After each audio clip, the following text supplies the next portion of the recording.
Okay, I'd like to call the meeting of the Budget Committee to order. It's Monday, April 30th, 2018, at 7:17 in the Aldermanic Chamber. Would the clerk please call the roll? Alderman at Large Larry Wilshire. Here. Alderman at Large Brian McCarthy. Present. Alderman at Large Michael O'Brien is present. Alderwoman at Large Shoshana Kelly. Here. Alderman at Large David Tenza. Here. Alderman Jan Schmidt. Here. The Chair, Richard Dowd. Present. Okay. Mr. Chair, also in attendance are Aldermans Gidge, Gathright, Klee, Laws, Lopez, and Jettie. Okay. Very good. So the first item on the agenda is public comment. Is there anyone that would like to present public comment? Please come up to the microphone and state your name and address for the record. Tracy Pappas, 12 Sport Terrace, Nashua. I am a commissioner. I can't stay for the entire meeting. I am here to speak in favor of our budget, which may sound, well, what's the big deal? I haven't always voted for our budgets in the past, so I do think that this is a good budget. There are certain things we don't have control over, like the price of salt, the price of what it costs for recyclables, and the amount of snow we get every year.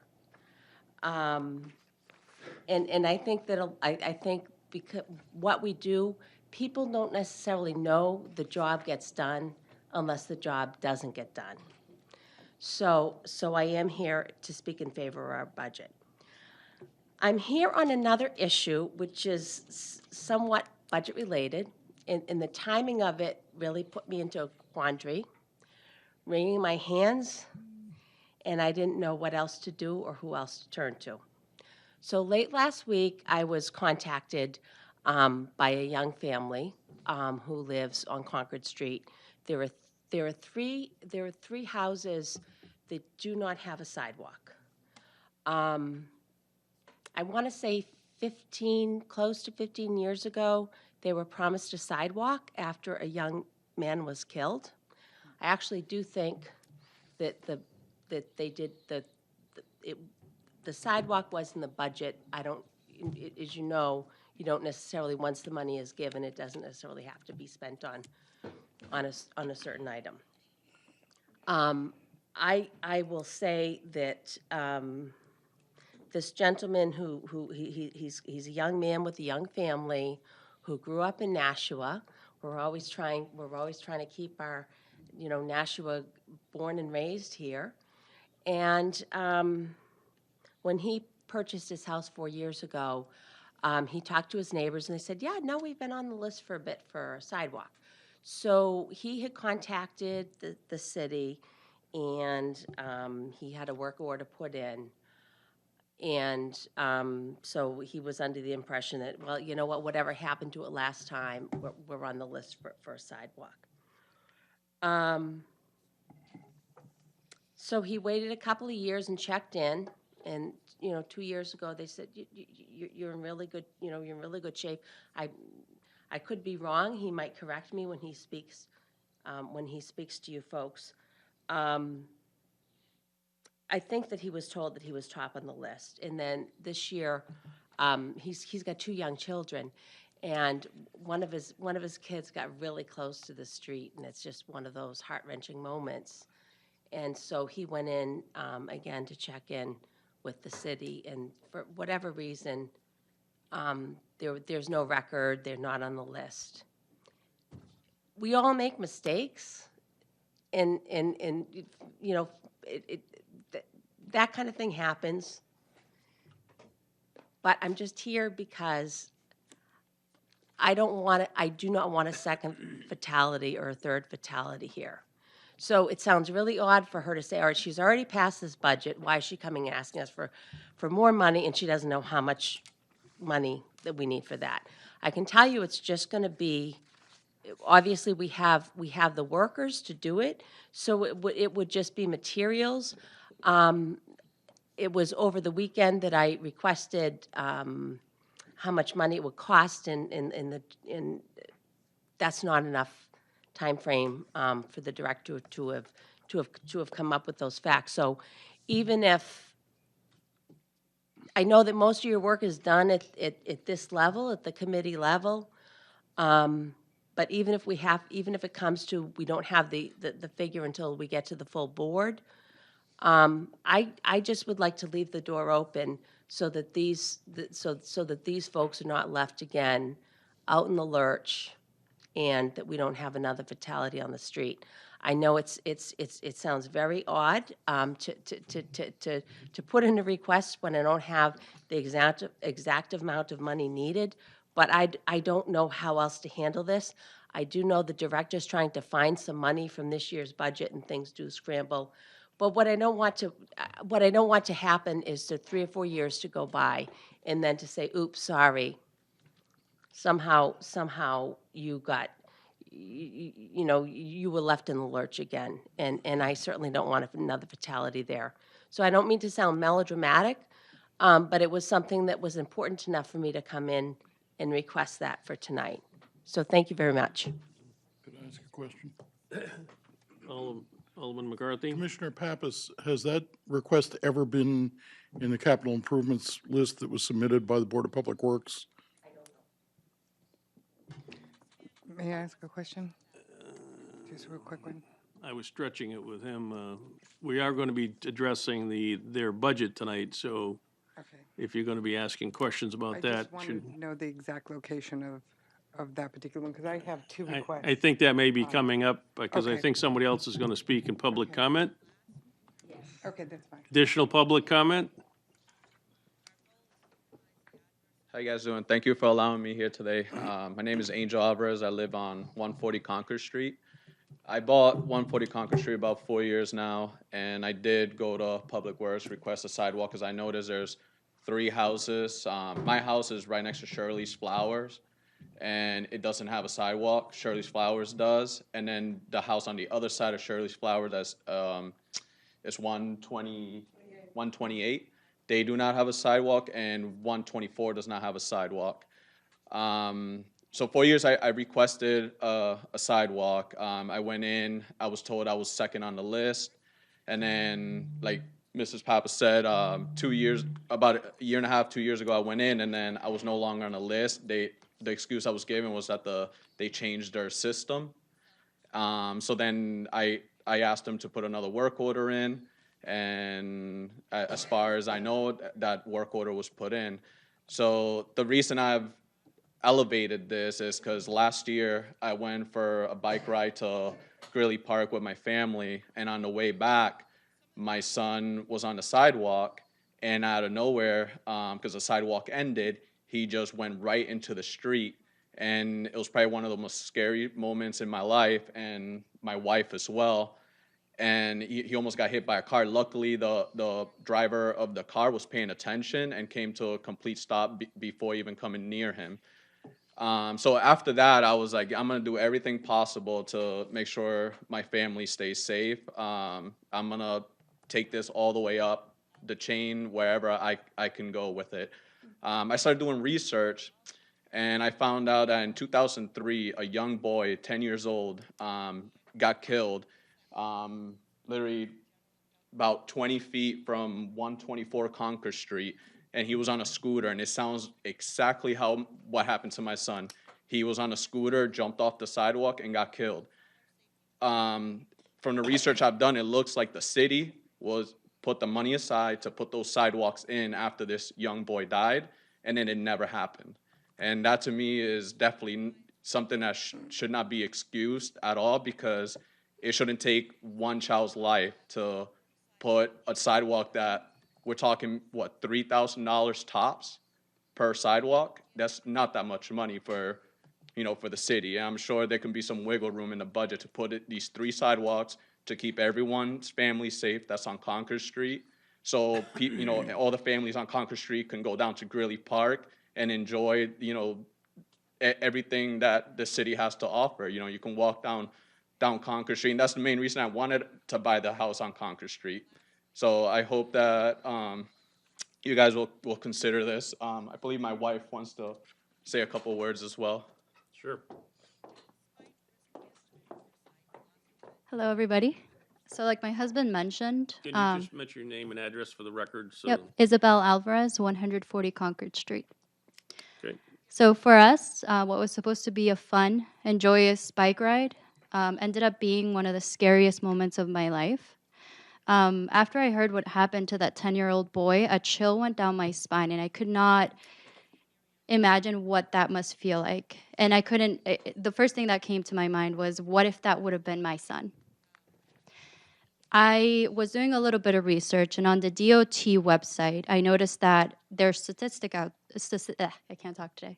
Statistics that state that about approximately annually 4,500 pedestrians die due to fatal car crashes, and about 360 of them are caused because they're walking on the side of the road. And that could be reduced a significant amount if we had sidewalks. So we're asking for you to make our streets safer so that people can walk on it and not add to those statistics. And that's it. Thank you. Thank you. Thank you. Anyone else that would like to speak in public comment? Hi, Frank Tees, 93 Concord Street, Commissioner, Board of Public Works. I want to thank the Alvarez family for coming today and sharing your story. I'm sure we'll fix that issue. Thank you for sharing that story. I also wanted to share with this committee that the Board of Public Works did vote unanimously on the budget, and I would say, even though I'm a new commissioner, I was very impressed with the rigor and the process that the superintendents and the director went through in developing the budget. It's well thought out, and appreciate your support tonight. Thank you. Any other public comment? Okay, next item on the agenda is communications. Yes, Mr. Chair, we have a communication from the Mayor, Jim Donches. The reason is the cell tower review. Okay, the letter was in the agenda, but I'm gonna read it. Cell tower revenue. I'm requesting the Budget Committee alter the proposed FY19 budget so that all cell tower fees designated for Holman Stadium, $40,300, Mine Falls Park, $159,000, and David Dean Skateboard Park, $32,700 expendable trust fund accounts be transferred into these accounts. The revenue for the accounts is shown on page 48 of the budget. On page 260, the budget proposes only depositing a portion of that revenue into the designated expendable trust funds due to budget constraints. But considering that auto registration revenue is up and the Division of Public Works surplus will be greater than anticipated this year, I think it would be wise to deposit all the money into these accounts. So I'd like to, if there are no objections, accept the communications, place it on file, and take the actions as stated in the letter. Any questions or actions on that? No? All right, so I will actually make that as a motion. All those in favor signify by saying aye. Aye. Opposed? Motion carries. Okay, next item on the agenda. Thank you, is Mr. Chair. communication. We have another communication from Mayor Jim Donches, Reason National League of Cities membership. Yeah, being no objection, I'll accept the communication and place it on file. All those in favor signify by saying aye. Aye. Opposed? Place it on file. Unfinished business resolutions. Yes, Mr. Chair, I would like to make a motion to take from the table R 18022, authorizing the mayor and the city treasurer to issue bonds not to exceed the amount of $2,500,000 for the fiscal year 2018 sewer infrastructure program. This was also assigned to the Board of Public Works with a favorable recommendation issued on 4/26/18. Okay, I didn't think it was on the agenda, but it is, but we've already had all the questions asked and answered, so I have a motion.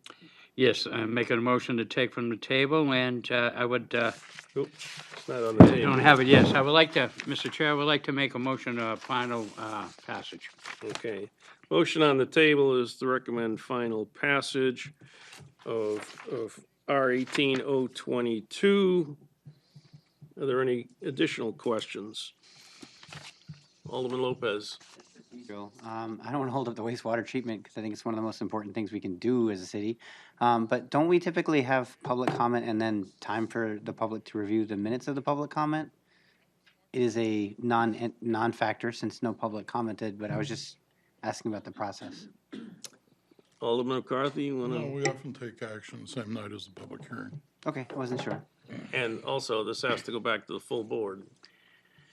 That's true. Well, given that there was no public comment, I felt like there was nothing to review, but I was just asking about the procedure. Okay.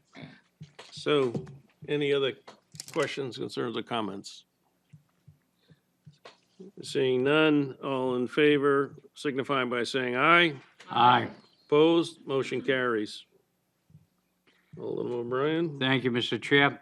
Also before us is R 18023, changing the purpose of up to $514,000 of unexpended bond proceeds from various wastewater projects to fiscal year 2018 sewer infrastructure program. This was also assigned to the Board of Public Works with a favorable recommendation issued 4/26/18. Mr. Chair, I would like to make a motion. To take from the table. Hmm? Was on the table, so it's table, so Oh. take it from the table. Okay, I'd like to Motion. make the motion to take from the table. Motion on the floor is to take R 18023 from the table. All those in favor signify by saying aye. Aye. Opposed, motion carries. Alderman O'Brien? Thank you, Mr. Chair. Now I would like to make the motion for recommendation of final passage of R 18023. Okay, the motion on the floor is the final passage of R 18023.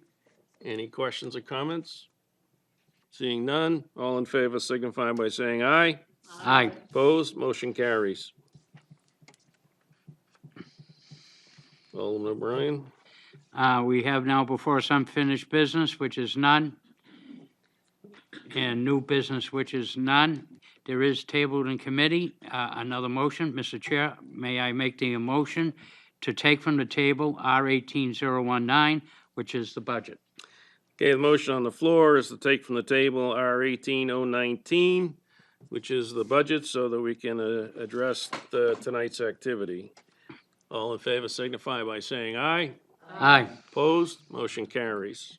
Alderman- So tonight, we have the Public Works and Engineering. We don't have enough seats for everybody, so who is going to, we get a couple, who's going to present the budget? And then you can come up, I guess, one at a time when you get to the different departments. I can get my seat up because I'm not even a member. Just watch from there. Well, there's more than, Someone might want to answer the question. we have another chair, if anybody else from the, Absolutely.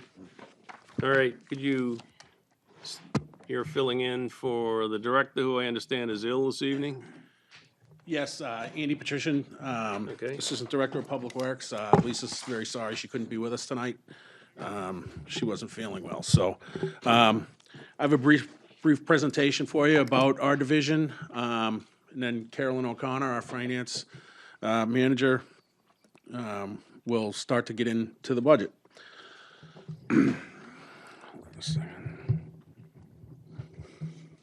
That didn't work, did it? So, good evening. If you study history and look at the great civilizations, you'll find that they all had, what they had in common was a strong infrastructure. There are many important priorities in the city of Nashua, but a strong infrastructure is what you need to grow and thrive.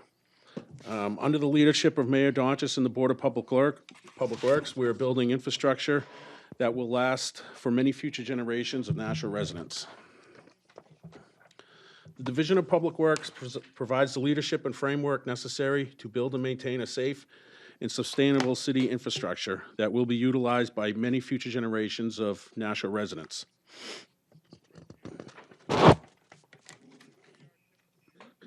The Division of Public Works employs 169 people and is divided into 6 different departments: administration, engineering, street department, parks and recreation, solid waste, and wastewater. We have 3 unions: AFSCME, UAW Clerical, and UAW Professional.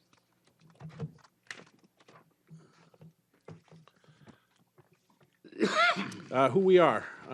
My name again is Andy Patrician. I'm the Assistant Director. Lisa Foto, who could not be with us tonight, is the Director of Public Works. Carolyn O'Connor, the Finance and Administration Manager. Lauren Byers, the Public Relations Administrator. Steve Dukran, the City Engineer. John Abera, Street Superintendent. Nick Caggiano, Park and Rec Superintendent. Jeff LaFleur, the Solid Waste Superintendent. And Dave Boucher, Wastewater Superintendent. The Board of Public Works is the employer board for the division, which includes Mayor James Donchis, Commissioner Joel Ackerman, Commissioner Tracy Pappas, Commissioner Kevin Moriarty, and Commissioner Frank Tees. Our engineering department. Engineering ensures compliance with all city ordinances and standards, provides project management, designs, and supervises construction of drainage, roadways, and sidewalks. Our engineering department helps maintain and rehabilitate over 300 miles of city sewer and manage repair work on over 4,000 feet of sewer pipes each year. There is also responsibility for administrating our paving program, working with consultants and utilities to make the best of our paving dollars.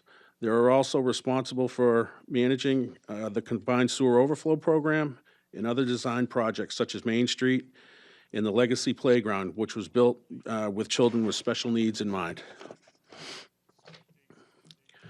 Our street department. Street department maintains 1,400 city streets, builds and widens roads and sidewalks and curbs and gutters.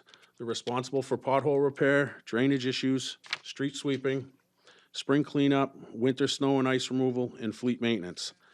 Our street department is responsible for maintaining over 300 miles of streets and 214 miles of sidewalks. We have more than 80 trucks and 55 employees working on road and sidewalk maintenance, to traffic signal repair, street sweeping, catch basin repairs, fleet maintenance. They are also responsible for seasonal work such as snow and ice control and springtime cleanups. Park and Recreation maintains over 900 acres of parks, provides recreation and leisure programs for residents of all ages, plans and implements a variety of special events throughout the year. Our Parks and Recreation Department maintains 38 parks, 21 other public spaces, and over 900 acres of park land.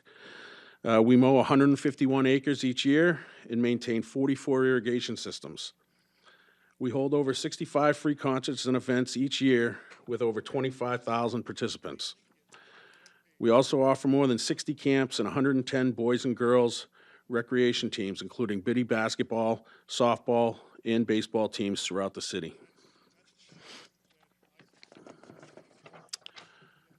Our Solid Waste Department. Solid Waste provides safe and efficient services for the residents and the businesses of Nashua in the areas of recycling, solid waste, and hazardous waste. Our solid waste collection includes picking up of trash, recycling, yard waste, metal, bulky, abandoned items at the curb, and roadkill. We collect over 23,000 households each week. The collection crews pick up in all kinds of weather: rain, snow, sleet. One of the most challenging things about winter is getting the barrels through the snowbanks. Our wastewater department collects and treats wastewater and delivers clean, clear effluent into the Merrimack River. We maintain 440 miles of sanitary lines, 13 pump stations, and stormwater collection systems. Our wastewater treatment plant services approximately 89,000 residents in Nashua and surrounding towns. The wastewater tanks were installed in 1959, and the facility was expanded again in 1974. We added an anaerobic digester in 1998 and a wet weather facility in 2007. We handle approximately 11 million gallons a day. with a peak capacity of 110 million gallons. And with that, I would like to share a Public Works video with you that we put together with our own Channel 16 here, and some of our employees telling a story of Public Works.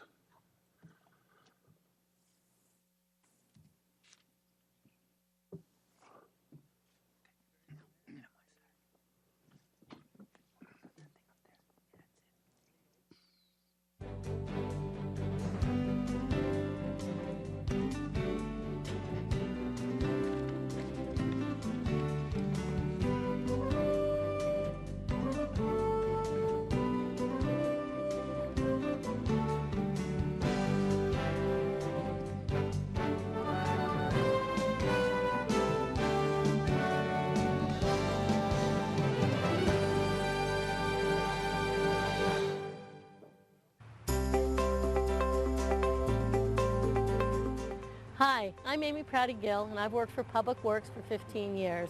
I'm a senior staff engineer with the engineering department. What I like best about my job is making a difference in the community in which I live. One of my tasks is satisfying the EPA-permitted stormwater management program to improve the water quality of waterways by reducing the quantity of pollutants that stormwater runoff picks up and carries into the storm drains and waterways. I am also responsible for managing engineering consultants and contractors for capital projects such as the boardwalk, the North 7th Street Bridge, the Gatehouse restoration, all located in Mine Falls Park.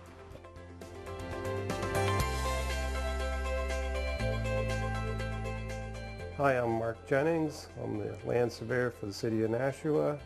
I've been with the city for 3 years now, and I basically deal with right-of-way issues. I also take care of any of the sanitary sewers for any kind of plans or designs that need to be done. And also I deal with any drainage issues that take place in the city.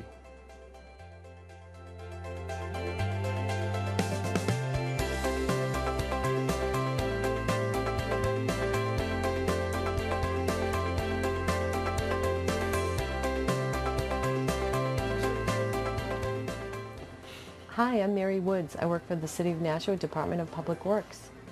I enjoy helping the residents of the city on a daily basis, either on the telephone or as they come into the office. It is satisfying to know I might be educating them and easing their concerns about issues with their property or the roads they travel.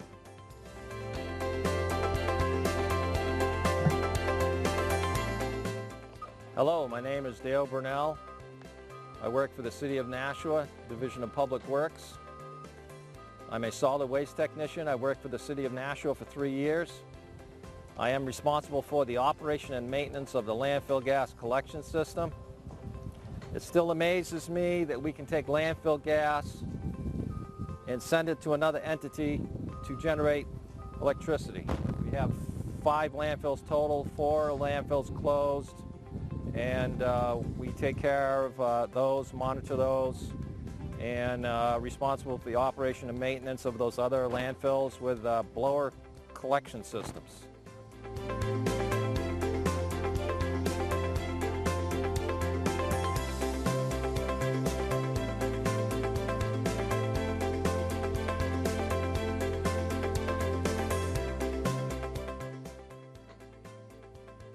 Hi, I'm Sally Hyland, the recycling coordinator for the City of Nashua. I work with residents and public officials and vendors to ensure the success of our recycling and hazardous waste programs. And I particularly enjoy giving tours of our facility to groups of students and scouts. We've come a long way in 28 years from the 1,000 household pilot program for curbside recycling to the single stream collection for more than 23,000 homes that we provide today.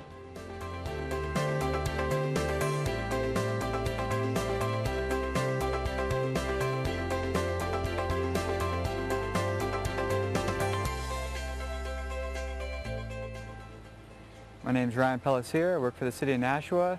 Been here for about 2 years, and I am a collection system operator. We make a lot of emergency responses to people who have backups, and that's probably the best part about my job is people think that everything's okay when they flush the toilet until it backs up, and we go and unclog them and make them happy. There's no better relief than making people happy, so that's why I like my job, and it gets me through the day.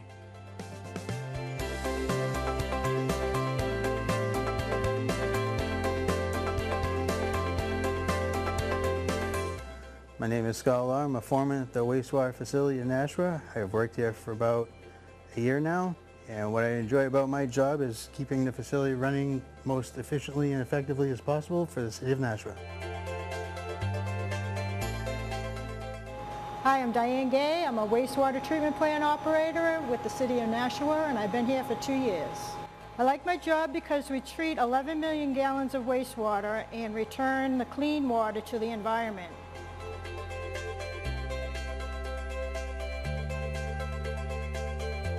Hi, my name is Michelle Gaudette. I work for the City of Nashua. I've worked here for a year and a half as the process chemist. I perform analytical testing, and with the data we get, we monitor the city's activated sludge and anaerobic digesting process. I take great enjoyment in my job knowing that I've made a positive influence on the environment.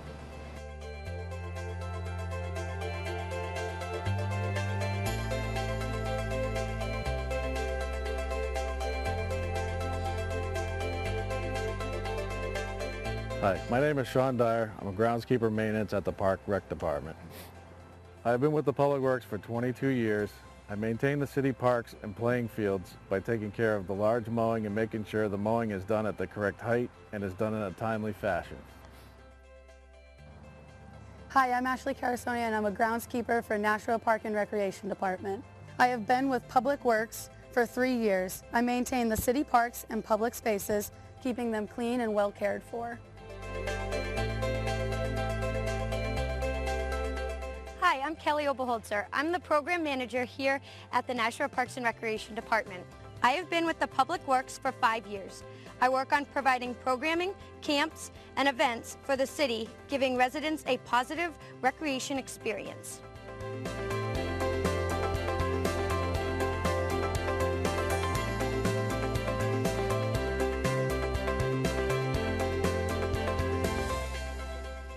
Hi, my name is John Ibarra.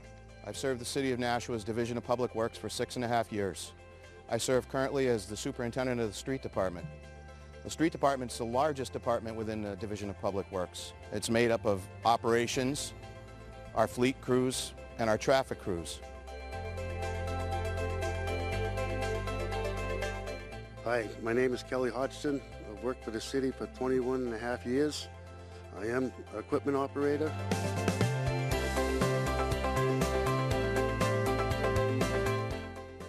Hi, I'm Phil Thibodeau. I work for the Streets Department. I've been here for 10 years on the paving crew. I do most of the small paving for the City of Nashua. Today we are on Whipple Street, paving some parking areas.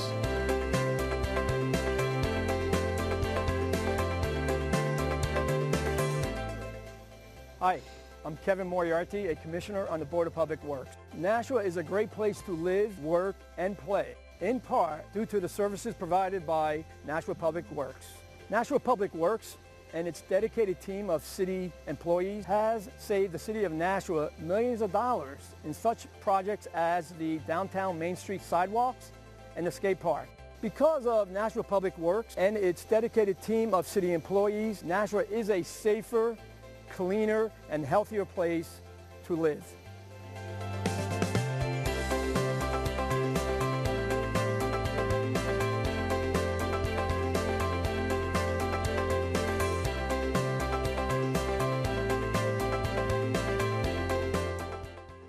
I'm Lisa Foto, Director of Public Works. I am proud to lead 169 talented and dedicated public works professionals.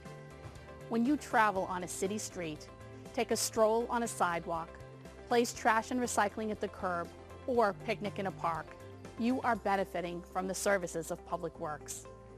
These benefits are an important part of our daily lives, but most of us take them for granted. Nashua residents are touched by Public Works every day. We understand the importance of our work and its impact on the city.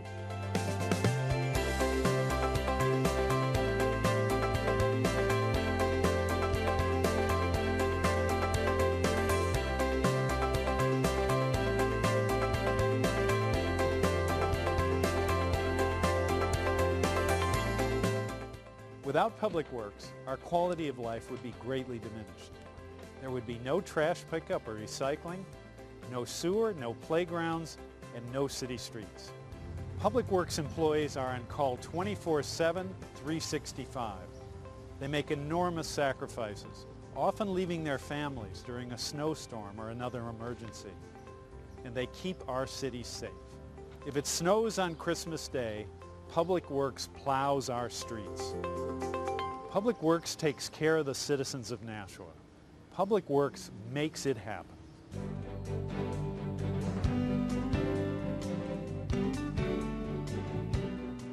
I am Public Works.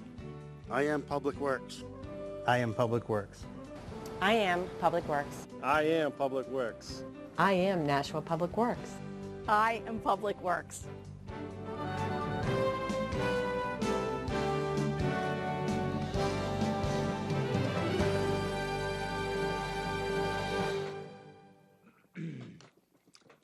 Okay, before we get into the actual budget numbers, I just want to say that the revenue for the Public Works and Engineering are on pages 46, 47, 48, 268, 278, and the appropriations are on page 194, 196, 199, 269, and 280. The other thing I'd like to do is I'd like to ask that, as an action item coming out of tonight's meeting, that Public Works get back to the Budget Committee with an answer on the sidewalks. Were they previously on a capital improvements that wasn't done, and what is the action, one way or the other, that's going to be taken by Public Works with regards to the sidewalk? There may be other questions on that, but I wanted to get that on the record as an action item. Okay, questions, Alderman McCarthy? Yeah, I think we need to understand what the cost is going to be for them, because, I mean, ultimately, we've got to find the money to pay for them. And I suspect that there may be money in the sidewalk quadrant fund to pay that. I'll bring that up with the mayor when I talk to him this week. But first thing we need to know is the cost. Right, absolutely, but And I I, just, and I think, I remember when the incident happened, and this probably should have been done way back then. I'm not Okay. sure where it fell through the cracks, but I mean, this is, I think, the first time it's come to the Board of Aldermen. okay.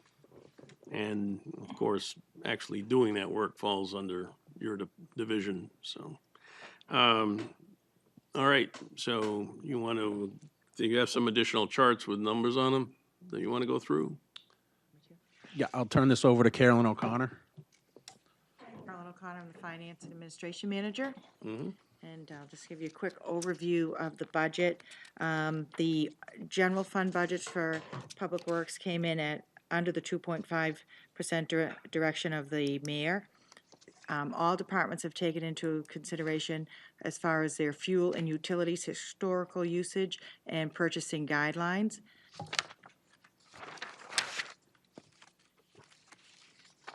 As you can see, the general fund came in at a 2.422% increase. The enterprise funds, as you see, solid waste is looking for an increase of $615,000, and there's a decrease in the wastewater expenses. And as requested, each department will come up and present the changes in their, for their proposed budget, and we'll start with the city engineer discussing admin and engineering. Okay. I believe you can sit at Alderman Milzigolia's seat.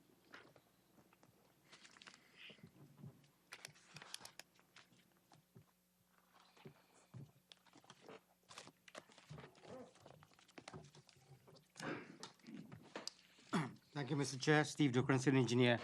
On the screen, we have the major changes within the administration and engineering budget. As you know, in the presentation, we talked about administration department and engineering department, but we carry one budget. So there's a rather substantial decrease in heating fuel because of the situation with the Burke Street facility. And secondly, we wanted to have some, because of having to stay a little bit longer at the Riverside facility, we wanted to add some budget so we can keep that facility going. So that's why you see the second item is a $1,500 increase for maintenance. And further down at the bottom, you'll see where we'll have to invest in some furniture because we're waiting out for for the Burke Street building, but seeing that that's not going to happen anytime soon, that's why we wanted to, at this point in time, put some money into the Riverside facility. We will be, item number 3, we are requesting $1,920 for data plans and iPads. We're going to give in our inspectors iPads to get them into the 20th century, so that they can, perform their duties on site without having to run back to the office to collect maps and to upload reports and so on. Item number 4, mileage reimbursement. It's a $4,000 increase. We are taking on a larger paving program. We are doing $7.5 million a year at least. This year, we intend to do quite a bit more because we have some federal highway dollars to put into some additional large streets.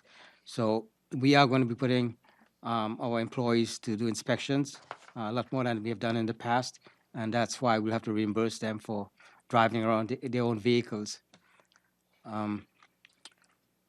The next item, conference and seminars, an increase of $3,200 for conferences. We have been rebuilding our engineering department. We've had a lot of turnover, and we have some new employees, and we have to get them trained, and more seminars would help in doing so. Then the item with the right-of-way fees, there's a decrease in $5,600. That used to be a fund we carried for paying the railroad company for the crossing on Northwest Boulevard. Last year, a section of Northwest Boulevard was accepted as a public street, and in so doing, that fee is no longer necessary. At least we're not carrying it in our budget. I understand there's an appeal on that by the railroad company, but as it stands, we are not going to carry that item in the engineering budget. And then there's a small increase for software for the iPads that I mentioned. So those are the major changes in the engineering budget. Okay. Questions for engineering?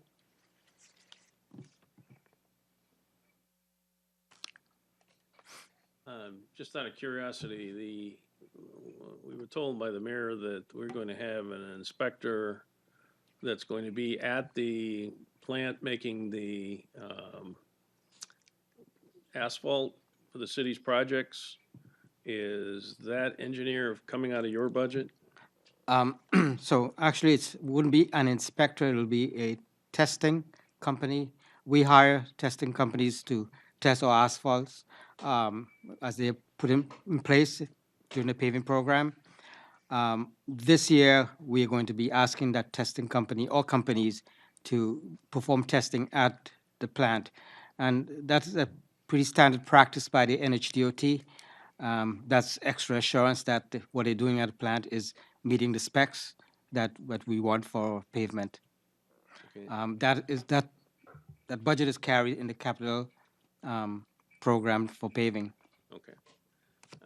Another question, Amherst Street.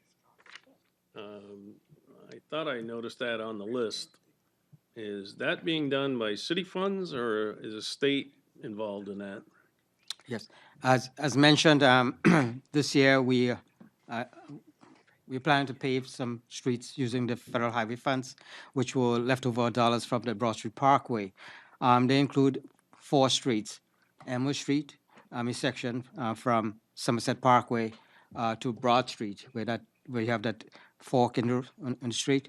So that's Elmer Street, Somerset Parkway, Broad Street from about the roundabout all the way to where it meets Elmer Street, and Kingsley Street as well. We intend to pave those streets with the federal funds. Okay. Is Amherst Street going to be addressed from exit 8 out to the border, or? Um, that section of Amherst Street is in a long-term improvement program that the state has in its plan. It's been deferred year after year. It's been given priority now. The latest I have seen on their list is construction in early 2020s. But we've been keeping an eye on the pavement. The pavement is deteriorating quite rapidly, so we may have to do something to shore it up prior to the state coming in and doing that improvement. That improvement is actually a widening to have 3 full lanes in each direction from Somerset Parkway all the way to the Merrimack border. Yeah, particularly from like Nashua Community College out to Continental Boulevard. That's in pretty bad shape. Yes. Okay. Any other questions? Alderman Clee. Hi, kind of belaboring the sidewalk issue here, but I had spoken to you about the sidewalks in that area from Academy to Hills Ferry, and I knew it came with a price tag of like $340,000. The capital improvement, it was given, I think, a D2 rating on that. The sidewalk that we're speaking of now is almost really on the other side of the street. I was also kind of given the impression that that was State Highway. But it looks like to me State Highway would be on the other side of Henry Burke. So this should not be State Highway, is that correct? Right, so you're correct. The state highway is from Henry Burke Highway towards the Merrimack border. Right. So south of that is city-owned right-of-way. Okay, so from Academy to Hills Ferry, which is where I had spoken to you about the residents there not being able to walk to Greeley Park because there was no sidewalk. But if we put a sidewalk on the other side to accommodate this potential issue and so on, that would probably take care of it. They would have to walk across the street, but I'm sure they wouldn't have that problem with it. Are we still looking at a $340,000 price tag on that? If we do it across the street? So this has been brought to our attention quite recently, the engineering department, that is, about the gap in the sidewalk. So we are evaluating that as we speak. So there's that gap, and I think if you wanted to get all the way to Henry Burke Highway, that's another missing piece if you wanted to, all within city right-of-way. We haven't put a cost to that yet. The engineering department, that is. What happened 4 years ago, it must be something that was brought to the street department. The assistant director can correct me, because I wasn't sure what happened 4 years ago. Yeah, as far as I know, there was we didn't have any record for it 4 years ago, so. Okay. All right, so, but we're looking at it right now. It's doable. We have to find the money, the resources to put it in place. If you could keep me in the loop on that, I'd appreciate it. Thank you. One last question. 2 or 3 years ago, we applied for state funding to do a sidewalk project in front of Charlotte Avenue School and to do a couple corrections on the corners of the streets. I was told it was going to be done this year. Can you enlighten us on when that might happen? Yes, so that program that you speak of is a Safe Routes to School program. The city was awarded, I can't remember the dollar amount now, to make some improvements along Charlotte Avenue. And so we have presented to the state the plans, the environmental documents. You have to go through the whole federal process, even though it's a small project. And we're hopeful that they will give us the okay this year to put it out to bid. But like all federal projects, federally funded projects, they take almost forever to get done.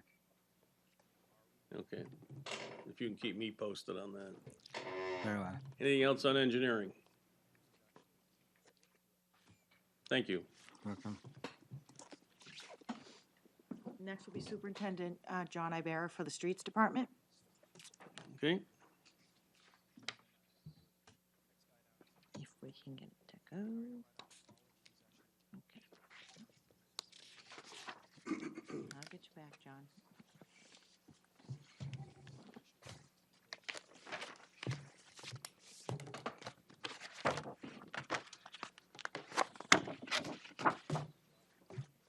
Good evening, John Ibarra, Street Department Superintendent.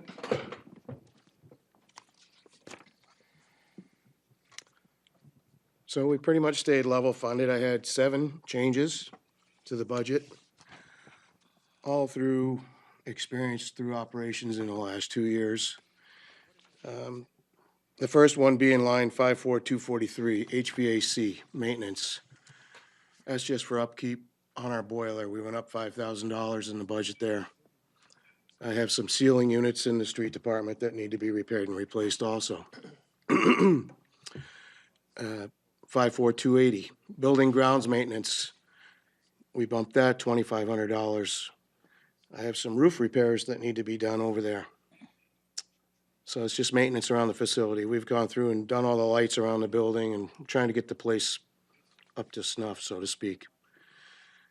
54600, vehicle repair and maintenance. That was a more significant jump, due largely to the price increases in the parts for the trucks and the pickups that we're running these days and the equipment. So we bumped that 10,000, and we always seem to burn that line in the budget. So it's a minimal bump, even though it's a significant number. 55699, other contracted services. We increased that by $5,000. That is in hopes of bumping our AVL program, which is our GPS location devices that we use for our snow plowing operations. We have some sidewalk tractors and some newer trucks that don't have that equipment yet. 61166 is gases, that's propane. As you know, we get plagued with potholes. We're running 3 hot boxes currently, and we're burning significantly more propane to get that hot mix out there.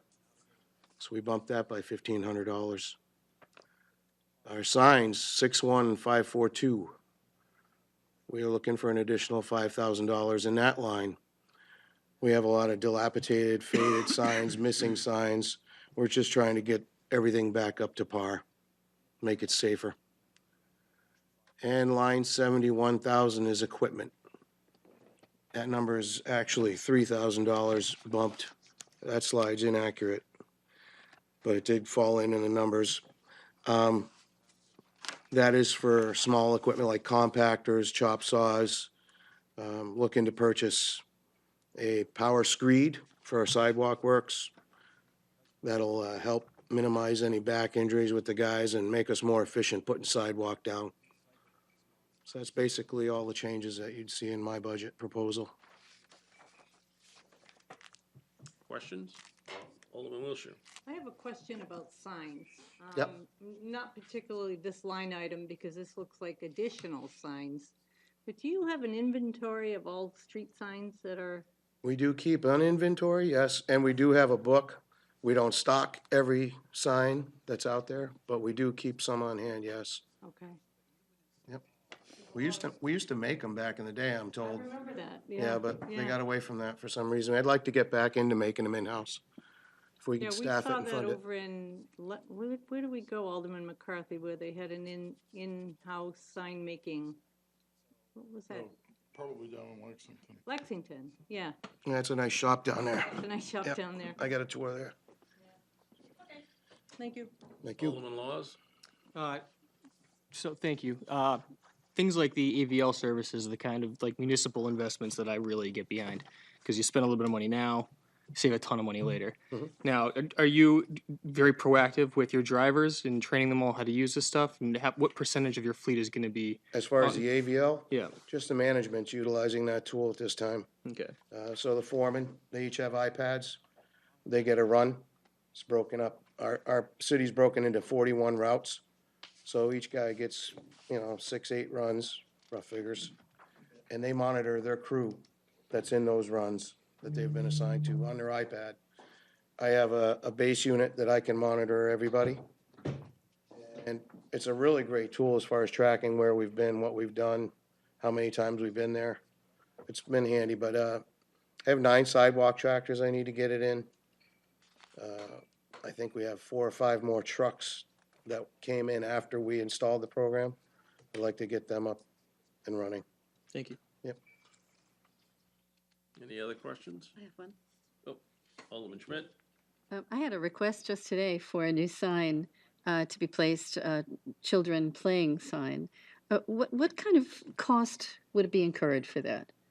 The sign itself, I'd say under $100, And rough the figures. installation? Installation's done on the clock, so my staff would just go out there and install. Super, thank you. Yep, you give me the location, I'll take care of it. Appreciate it. Other questions?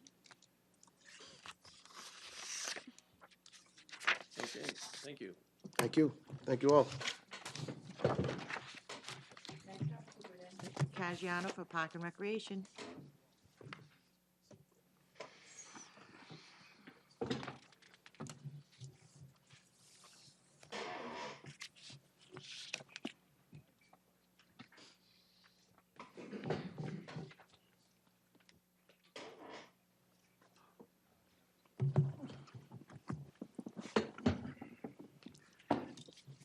Good evening. I'm Nick Caggiano. I'm the Park and Rec Superintendent, and we're going to go through some lines that have some modest increases in the budget.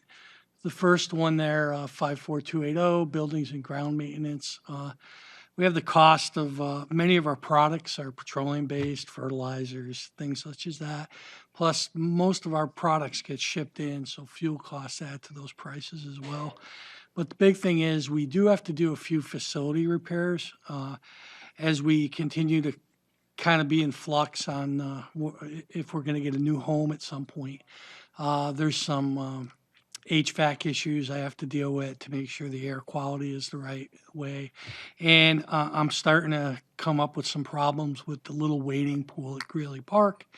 I'm going to have to do a little patch repair to get through the season and then put a plan together. It's going to need to be replaced this fall. It's just the concrete's reached its lifestyle where it's just starting to crumble.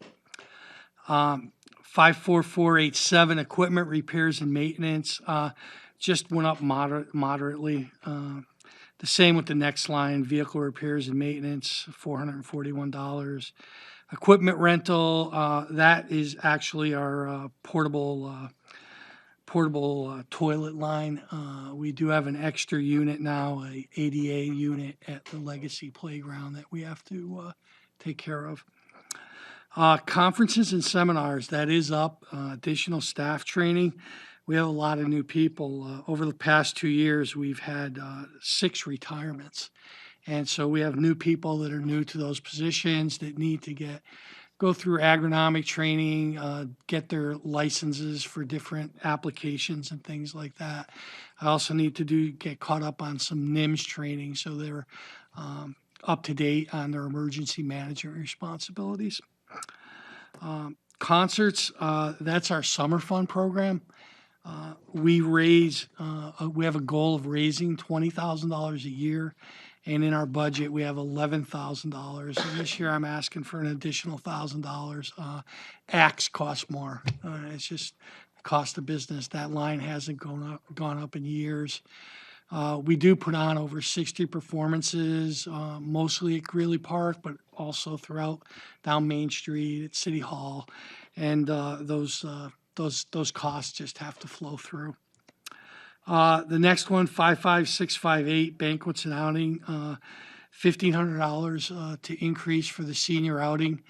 The facility that we were working with held their price for 7 years, and they could no longer do that. There was some changeover in their ownership of the facility, and we just have to be able to pay them a little more in order to service the seniors the way we do for that nice luncheon that we provide.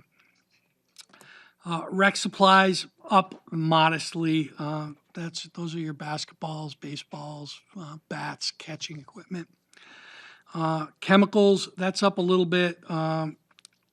Pool chemicals are, again, transportation and the process to produce them is expensive and is petroleum based.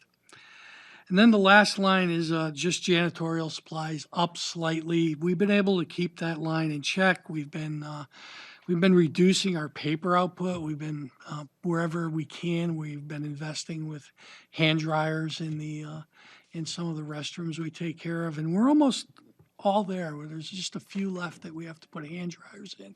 And that's saved us some significant money over the years. So that's our, the Park and Rec budget, and I'll entertain any questions that you may have. Questions on Park and Rec? Alderman Clee. Hi, thank you. Hi. Thank you for taking my question. It's not so much a question on the general funds and so on.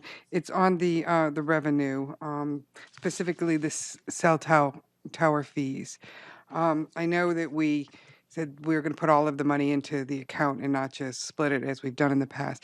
But can you explain to me, how much do we really get for this? I mean, I'm looking at the actual through 228, and I think we're more on target of 43,000 than 40,000, but not to do that. And what do we use the money for? Okay. The actual amounts that you got in your memo are fairly close, but the increases go up annually based on the CPI. Is that correct? The whatever their rate is in their contract, and some are renewed, some are not. So that number is a very good estimate of where it's going to come in, because you never know how it's going to flow. What those funds are used for, the ones for, there's three. There's the David Dean Skateboard Park Fund, and that was allowed to build up for years and paid for the majority of the skate park that we reproduced down by Stella Stadium. And then as those funds collect, we'll use that for maintenance. Right now, I'm planning to, by the end of the year, to be able to have the camera portion installed. So we'll have cameras that'll monitor the park and record to a DVR.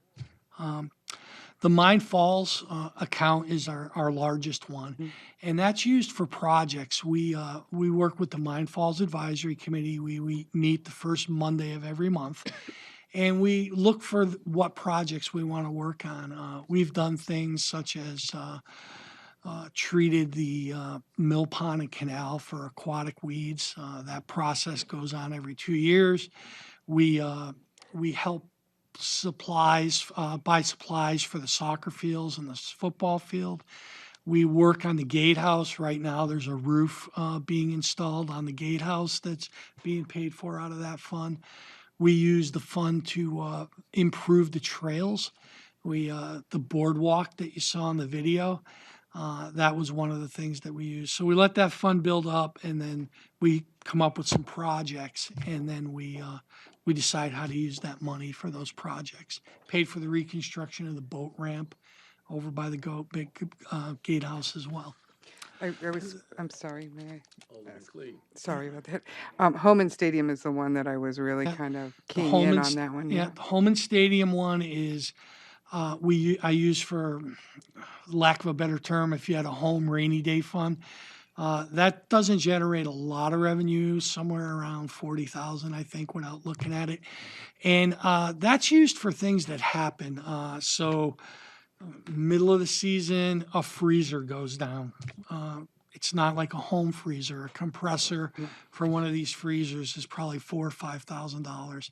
I don't have that in my budget to just flow in. So we have this quote unquote rainy day fund where I can go in there and say, okay, I can replace that freezer, because mid-season you got to replace that in 24 hours. Otherwise the food or the produce will go bad. It's used for other improvements such as netting. We're looking at doing some more netting along the first base side to kind of protect the fans, things such as that. HVAC is a big one over there. There's a lot of freezers, ice makers. Okay, thank you. You're welcome. Other questions? Alderman Lopez. I had a question about Mine Falls.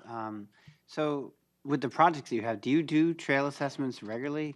Some of them are looking a little rough. Yes, we do. So the Mine Falls Advisory Committee, every March, we do a Saturday where we walk the entire park, and we come up with trail work lists that we do throughout the year. And then usually it's the third Saturday of every month when it's nice out. We have a Mine Falls Trail Day, and we use that time to improve the trails, make improvements, help grading, bring in material. We had a very large one last month where it was the Day of Caring, and Comcast decided to use that as their project, and they provided us 75 employees to help put in stone dust, grade, fill in holes, cut back branches, things such as that. Alderman Lopez, follow up?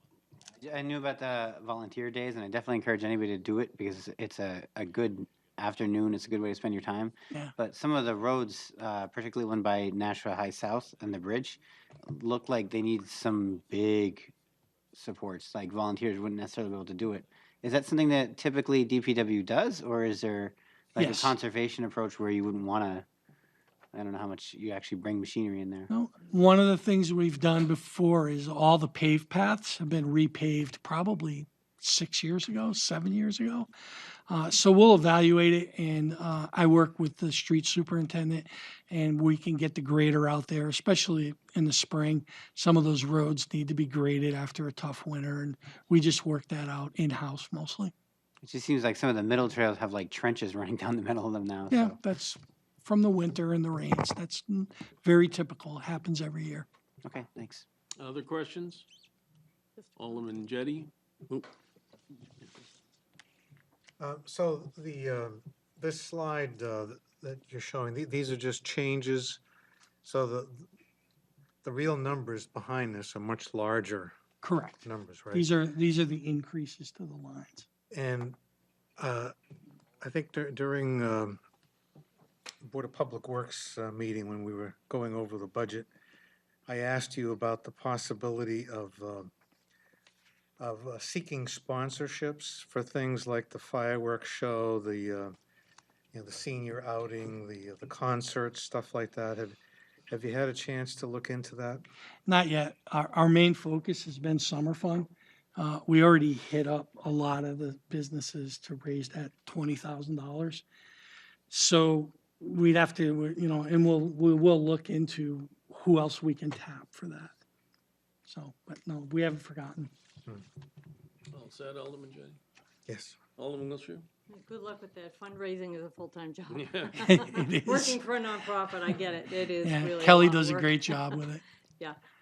Just want to say I appreciate the work you do and look forward to the best fireworks in the state of New Hampshire. Thank you. Any other questions? Yes, by the way, if you can top last year's, good job. At that event, you and I had a discussion about the repainting of the older light towers. Mhm.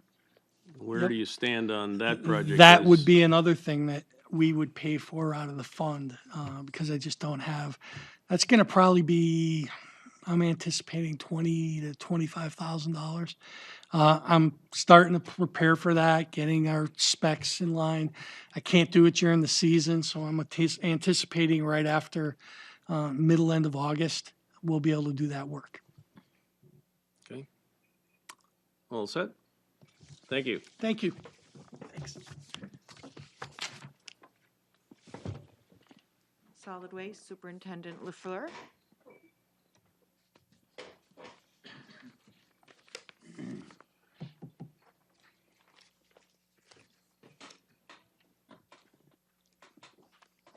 Thank you. Superintendent Jeff LaFleur, Solid Waste Department. As you can see up on the board there, the slide, I only have 3 changes, but they're pretty significant changes. My architects and engineering, 53,107, $10,000. DES permitting requirements. DES has this funny way of throwing requirements on us quickly and out of control. They just decide to throw something at me and I have to budget for it. So I'm budgeting right now for the $10,000 for PFOA testing. I'm sure you've all heard from in the news about the St. Gobain problem. Well, DES is starting to check out all our landfills, my closed landfills and my active landfills. So I'm throwing in $10,000 in there. I'm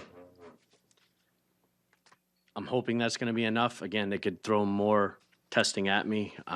That's a a wild guess. I mean, a pretty accurate guess, but a wild guess. So I'm hoping that'll cover it. My biggest change right now is the 55699 other contracted services. I'm looking at a $389,000 increase. That's our recycling. Recycling markets right now are unstable and out of control. Markets all around New England. Some people are paying $150 a ton to get rid of it. I'm at $70 a ton right now.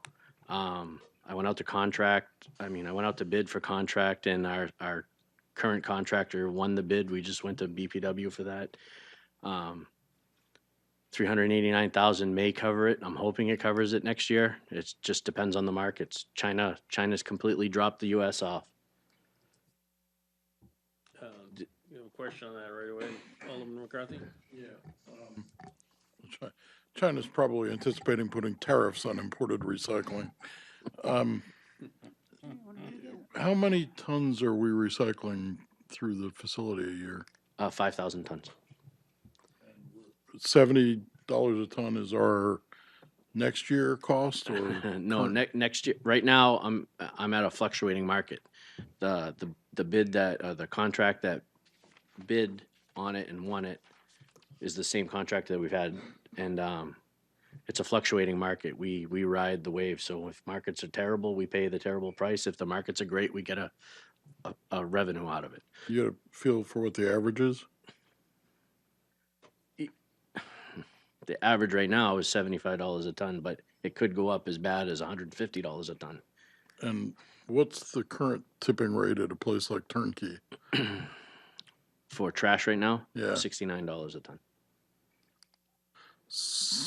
I see your question.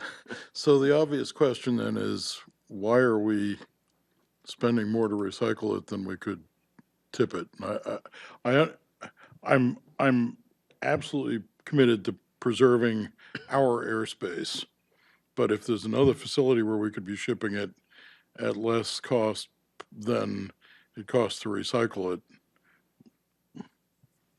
I'm going to be politically correct and say it's the right thing to do. Recycling is the right thing to do. Alderman McCarthy? So, but that brings me around to how much of it's actually getting recycled at the recycling facility at this rate? Everything but glass right now is recyclable. Glass is pretty much a byproduct of recycling. There's no use for it. They're trying to find different uses for it. I'm trying to find uses for it at our landfill, either for fill or for cover. But right now, glass is the heaviest part of recycling. Takes up a lot of our space and weight. So I guess, you know where I'd go with that, which is if glass is the heaviest component of it, and we're paying by the ton, and the glass is being landfilled anyway, why don't we separate it out up front? We are looking at that vigorously right now, trying to figure out how to do it correctly. I'm in favor of saving the planet as much as the next guy, but we don't have a solution that's saving the planet either. It's absolutely. I can only budget for what is right, and if someone wants to make a change, we can absolutely do that. Your analysis of recycling as opposed to landfilling is correct. It's just a matter of who wants to do what. As this fluctuates, do we have the ability to store some of this stuff until the price gets more in our favor? I have the ability to store very little at the landfill. In fact, the next line item down on my budget, capital improvements, $220,000. That's a recycling area restoration. I'm planning on putting a cover over our recycling because right now our recycling area is wide open. So any snow or rain that falls on that, that's added weight to our recycling. We're going to cover that and try to shed some of that extra weight off. But as far as storage, I can store 3 or 4 or 5 days worth, but that's not enough I can't store 5,000 tons and hope that the market turns around, if that's what you're asking. Alderman Kelly? Thank you. I had a bunch of conversations with buyers and Director Photo around this, and I think it's a really interesting thing that's happening across the country. Is there an opportunity for us to do some public education in terms of what can be recycled, how to make them so that they are acceptable, and also just reducing your waste? Yep, absolutely. My recycling coordinator is working on a whole project on that. She's been on WSMN twice now talking about contamination and how to eliminate that. And the markets are what they are, and our vendor is actually becoming more and more strict where we won't take any bags. So any bags that are in the recycling containers, we can't take. They can't be bagged and then put in there. They have to be loose recycling. It has to be under a 1%. It's supposed to be a 1% contamination in our recycling, which we've been very good about in the past, but we're just trying to keep that moving, and we are doing a definite education. We're working on it. Just to follow up, has this happened in the past in terms of the markets, and how quick was that recovery? The markets haven't ever crashed this back. In fact, 3 years ago, we were making $30 a ton. We were making a revenue on it. Once China dropped out, that's where everyone went haywire. Now everyone's trying to look for other countries that will recycle other materials, and there's companies in the United States that everyone's trying to capture the market. So there's it's a very volatile situation right now. I mean, I haven't seen it in the 20 years that I've been at the landfill, and according to markets and the NRRA in this region, they're saying that this could be 18 months or it could be 5 years that it could stay like this. They just don't know. Alderman McCarthy? Yeah, back on the glass. I know that at one point it was being used in highway construction many years ago when the turnpike was being expanded. Given that we've just funded a huge amount of reconstruction that will actually, some of which is actually reconstruction of local roads, is there an opportunity there to capture any of it and process it into a material we can use? We're working with our vendor right now that's taking our recycling. They're actually looking at processing glass and reusing it. But the process is so time consuming and hard to do because you have to get all the labels off the glass. You have to get it to a certain spec, crushed, and then sifted out. It's an opportunity we are looking for, but again, it's going to be costly either to us or to the vendor that's taking it. So we have to look at all sides of the project. Right now, my hope is that I can get approval through DES to use that as fill and put that in my setback area between the wall and the trash to help fill that area because I need hundreds of thousands of yards of material there, and free material would be great for us. All set. Again, I'm waiting for DES to approve that. Any other questions for solid waste? Alderman Jettie? So, when you talk about your contract with Casella, if the price is so variable, how can we say we have a contract if it doesn't, does it mean anything? I mean, it's not a set price, right? Well, there's a set price. There's a ceiling price of $150 a ton. That's the highest that it would go to charge us. So anything below that would be considered fair. I mean, looking at some of the towns and communities around here, they're already at the 150 and some of them are up for $180 a ton. So we're made out for the one. I only went for a 1-year contract. Hopefully it's going to turn around, and I'll have to go through the whole process again next year. It's a time-consuming project, but it's worth it for the city to try to save as much money as possible. Follow up, Alderman Jettie? Thank you. And how about a regional approach to this? Have we, through the Nashua Regional Planning Commission or any other group that we may belong to, is there any possibility of, kind of a regional approach where we would, have a larger market that we could get better prices, that type of thing? The issue with that is everyone's coming up at different times of years for different contracts. We could look at that, but right now, Casella's looking at, I shouldn't say their name. The vendor that we're working with could really care less if we go to them or not. They have more than enough material to use, so we're just trying to stay with the vendor that we know is good, and they are keeping us afloat right now. And another follow-up. Follow up, Alderman Jettie? On your, right here about using the glass for fill is a great one. I read that I think it's Hooksett was looking into purchasing a crusher, a glass crusher. Do we have a glass crusher? Would we have to, and would we have to buy one? And is that another, something else that a regional approach might help us with? That may work, but we have to do the baby steps right now and working on how we would get the glass separated, first of all. We went to single stream to streamline our collections. If we were to separate out glass, I'd have to have another whole fleet. That would be another whole truck going out and collecting just glass, or do we have the residents come in and bring it to the landfill in a separate area? And then the cost of a crusher, we could try to do a community or communal type conglomeration to buy a crusher and do it ourselves. So many variables out there. It's just a tough thing to look at. I mean, we're going to look at every opportunity that we can and try to solve the problem. Alderman Kelly? Thank you. My question was this base, what did you base that number on? Because I know you said that tons, you're right now contracted at 70, but it could go up to 150. Right now, we took, we averaged it at, I want to say, $100 a ton, hoping that we don't reach the 150 every month. Okay.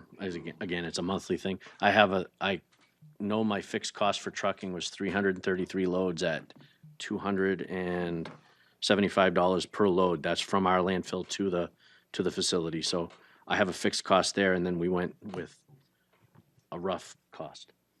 Thank you. Other questions? Alderman Tenza?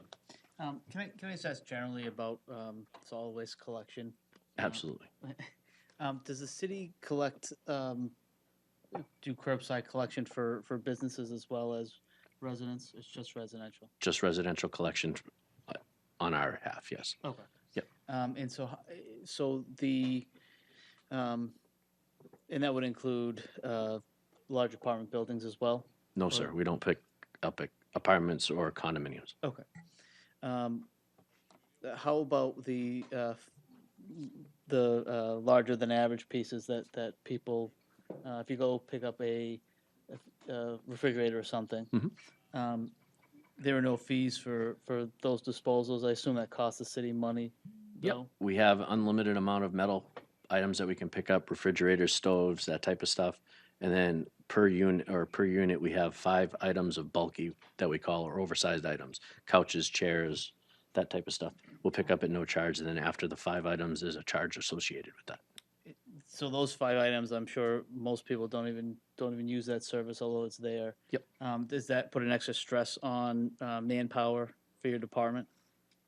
Picking up the items like that? Yes. Yes, that's another vehicle that goes out and we do the collections. I mean, we could be all over the city every day just about picking up.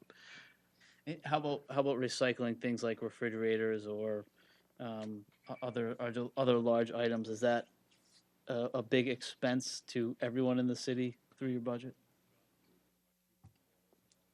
Not an expense per se. It's a manpower issue. I usually try to pick up during the season, the collection season, April through October. We could have 100 to 150 stops of metal on our list, and I try to do that Monday through Wednesday, depending on our manpower. So if I don't have enough manpower Monday, I try to do it Tuesday or Wednesday. So I mean, as far as excess costs, there really isn't any that's in my operating budget as far as payroll. Okay.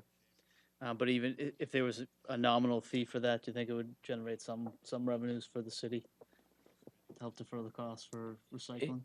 It could. The tendency right now is when the metal markets are great, we don't find too much curbside. We'll get 100 appointments to go out and pick these up, and 30 of them will be there because the scavengers have already gone around the city and picked them up. So I think it would be inconducive to put a cost onto that. Maybe you should wait just a little longer to pick them up. Believe me, sometimes we wait till Friday. Alderman Kelly? Just a follow-on question. If I have a couch that I want to get picked up, can I just put it on the side of the road, or do I need to You make have an to appointment? call the week before you want to have it picked up and make an appointment at the landfill. And we'll put you on a schedule and we'll pick it up typically on your trash day. Again, manpower wise, if we don't have it, we'll get to it the very next day, but it's typically on your collection day. Thank you. Just for clarification, you don't pick up from condos and apartments, but the companies that do pick up from there do dump in our landfill and pay a fee, right? Are we talking trash, or are we talking the? Trash. Okay, trash, they do pay a fee. They get charged $80 for trash, but they have a residential credit, which is a formula that's formulated with the city, that they get a refund for picking up at those houses. Okay. Just wanted to clarify. I knew the answer, but Alderman McCarthy. Well, and that brings up another issue, which is, you must love this. I know. We do this dance all the time. How good are we at making sure that the credit is only covering the residential trash from the condo developments? The residential credit is a formula of so many pounds per unit per week. So the calculation is there, and that's all done through the billing, that they have so many units, they're allowed so many pounds, so many tons, and so much money. And the last calculation that we had, we're up around $900,000 giving back to residential credits. Have we audited that? And by audit, I mean like take some of the stuff that's tipped and go through it to look at, because I think when we started doing that, very few of the condo developments had recycling programs. Exactly. Now that they do, the actual amount of trash we should be seeing from that's tipped and credited is probably less than it was 10 years ago. But I suspect we're still giving the same credit out, which means, basically we're crediting some portion of the commercial tipping that's coming in. That's a good assessment. Do It probably is happening. Do we have a way to look at that? That's an ordinance that's with the city for the residential credits. I mean, we'd have to look at that, and I mean, the standard is nationally, there's a national amount of pounds per person should be allowed. I don't know when the last time that was looked at nationally, but I mean, there are calculations that could definitely figure that out. I can tell you at my house, I put the recycle bin out more often than I put the trash bin out at this point. Absolutely. So, and I suspect there are a lot of condo developments where it's the same thing. So, Yep. And you'll see that a lot of the commercial contractors will only bring in enough trash to cover their residential credits. yeah, isn't that amazing? Just it's amazing. None of their Right to commercial the places pound. generated any trash this week. Right, because they have their contracts with their own companies.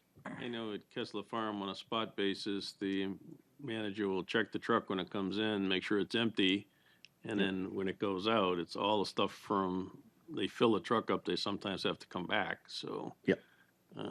It's, at least from our unit, it's all coming from there, nowhere else. Yeah, but that still doesn't help, right? If it comes in a full truck, and then another truck comes in with commercial trash, but the amount that you're credited is more than was in the first truck, we're still giving away airspace. I have personally been out spot checking some of the commercial loads, and we've put a lot on notice. I actually just sent a letter out to all commercial contractors saying it's only natural trash, and if you're caught bringing in, your permit could be jeopardized. So we are spot checking, and my operators are pretty good at saying, hey, this is looking a little weird, let's take a look at it, and we will check out other loads. Other questions? Thank you. Thank you. Wastewater Superintendent Boucher.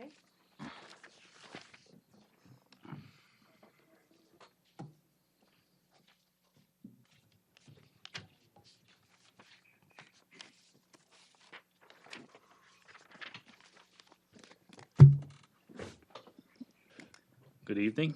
I'm David Boucher, the wastewater superintendent. As you can see from the slide, I have two major changes to my budget. The first line is an increase of $20,567 for generator repairs. That's an inclusion in the electricity line because we are doing some upgrades to our net metering facility at the wastewater plant. And the other major change, there actually should be brackets around that 480,000. That's a decrease in the budget under buildings and improvements. The digester cleanout project is completed. This is the primary digester and the secondary digester at the wastewater facility. Every 5 to 10 years, they have to be drained and cleaned and inspected, and that was done in fiscal year 2018, and that project's complete, so the amount's been removed from the budget. Those are the only major changes. Questions? I'll take any questions.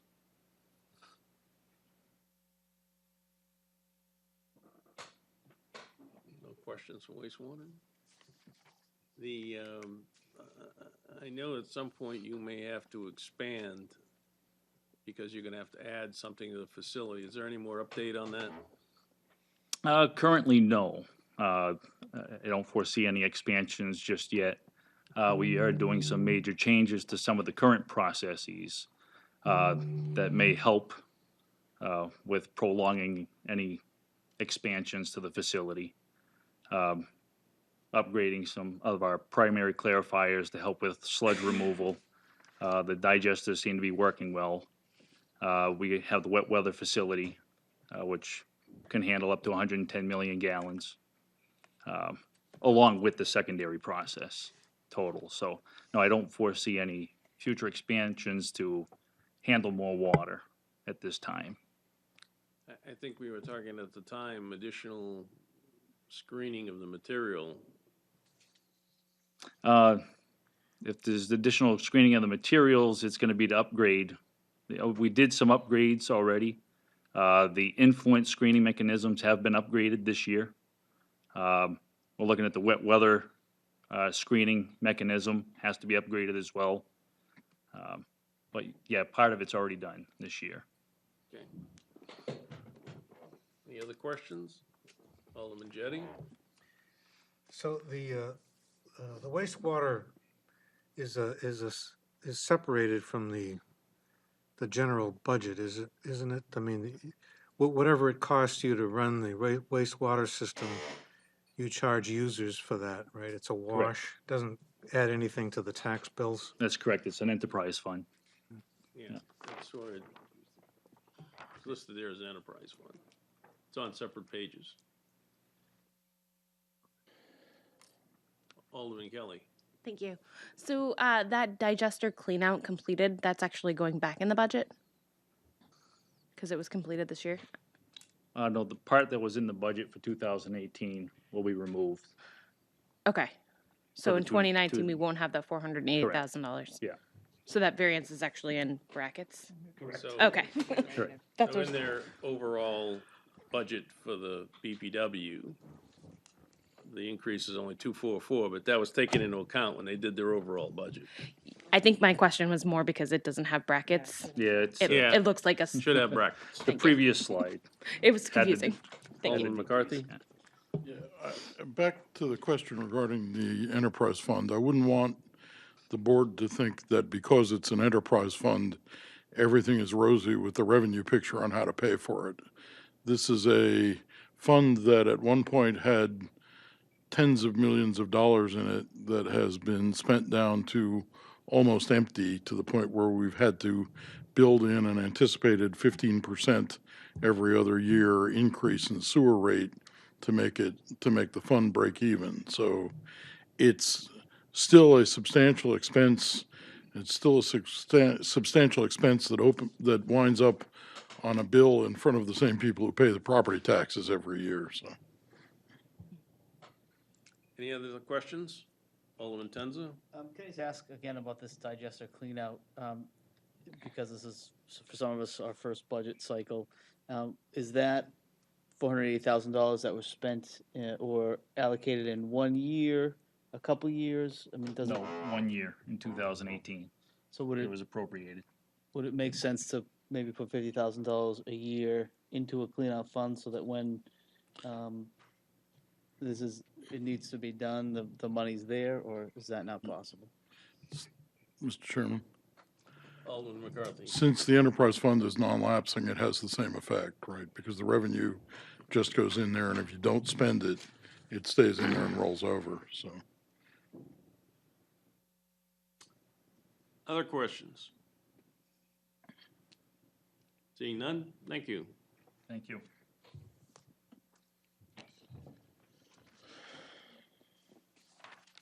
Here's your contact information. Okay, anything else to, No, I believe we're all set. any additional questions? Just one quick Alderman question. Tenza. Sorry. In the mayor's memo to the board earlier tonight, he said that there's money left over in the Department of Public Works budget this year, more than was anticipated. Is that just because snow removal costs are less, or what accounts for that? I'd have to complete analysis as to this various accounts that might be coming in under. There's not a really large surplus in snow removal this year. Just so you know, in the snow removal budget, and Alderman McCarthy, you can correct me if I'm wrong, but if we don't spend what we budgeted one year, we put it aside because we have other years where we need to get that money because we have an increased number of storms. So we sort of keep a fund in there to cover overages. Alderman There is a McCarthy? reserve fund, but unless we put money into it deliberately, it doesn't get any. So Right. what we have typically done is in years where we didn't spend much on snow plowing and we didn't spend anything on paving, we'd put the leftover, we'd transfer it at the end of the year Reserve. into the reserve fund. That's better than during the year of a heavy snowstorm, having to allocate additional funds out of the budget. Any additional questions for Public Works? Seeing none, thank you. Thank you, everybody. Okay, Alderman O'Brien. Thank you, Mr. Chair. I would like to make a motion to table R 18019, which is the budget.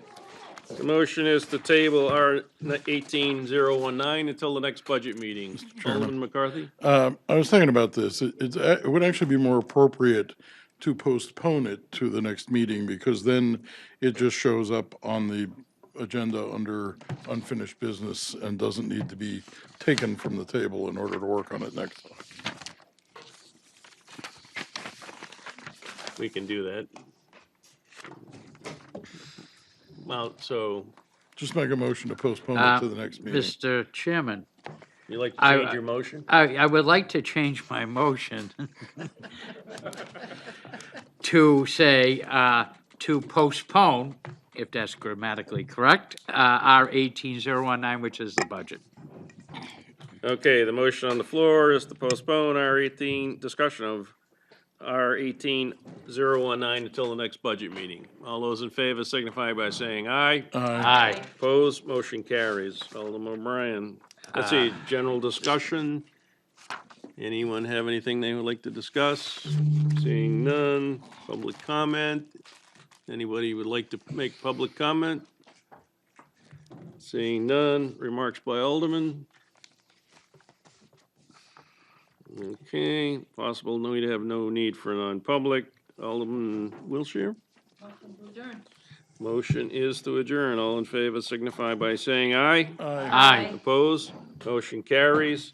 We're adjourned at 8:56.